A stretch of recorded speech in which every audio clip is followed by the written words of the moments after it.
Bismillahirrahmanirrahim. Assalamu alaikum. Dear viewers, welcome back to our channel Sharmin's Digital Classroom.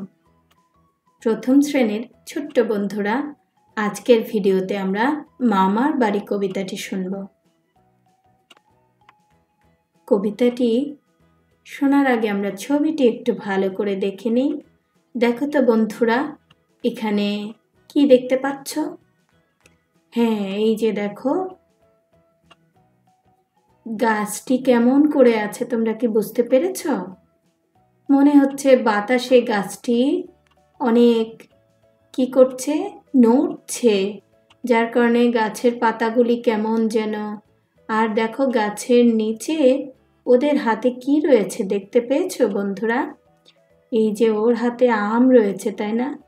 তাহলে ওরা আম গাছ, এই যে দেখো গাছে আম ধরে আছে, এখানে আম, তাহলে ওরা কি করছে? আম কুড়োচ্ছে, তাই না? গাছের নিচে আম কুড়োচ্ছে। আমরা আজকে মামার বাড়ি কবিতাটি শিখতে যাচ্ছি। মামার বাড়ি, জসিমউদ্দিন। মামার বাড়ি কে লিখেছেন? জসিমউদ্দিন। আয় আমার সাথে,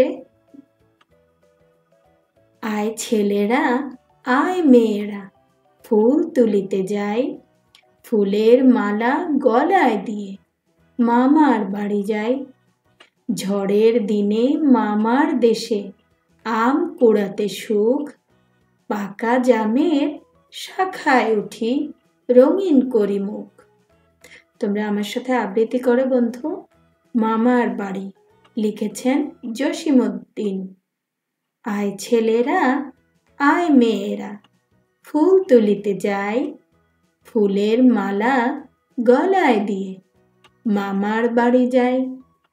ঝড়ের দিনে মামার দেশে আম কুড়াতে সুখ, পাকা জামের শাখায় উঠি রঙিন করি মুখ।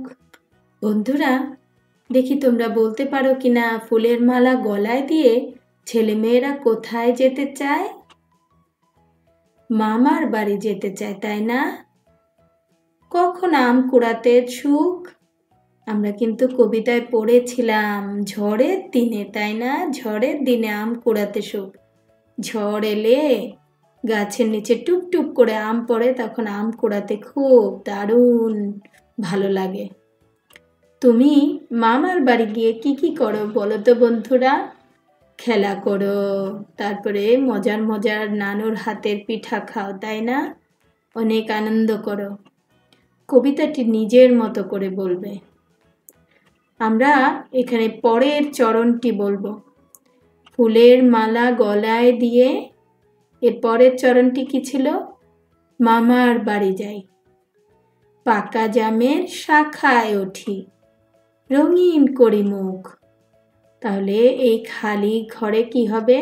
ফুলের মালা গলায় দিয়ে লেখা রয়েছে, এই খালি দাগ টানা রয়েছে, এর উপরে আমরা লিখব মামার বাড়ি যাই, পাকা জামের শাখায় উঠি লেখা রয়েছে। এর পরের চরণটি হচ্ছে রঙিন করি মুখ। দেখো ওদের মুখ সবার রঙিন হয়ে আছে, ফুল তুলতে গেছে না? কি আনন্দ করছে ওরা।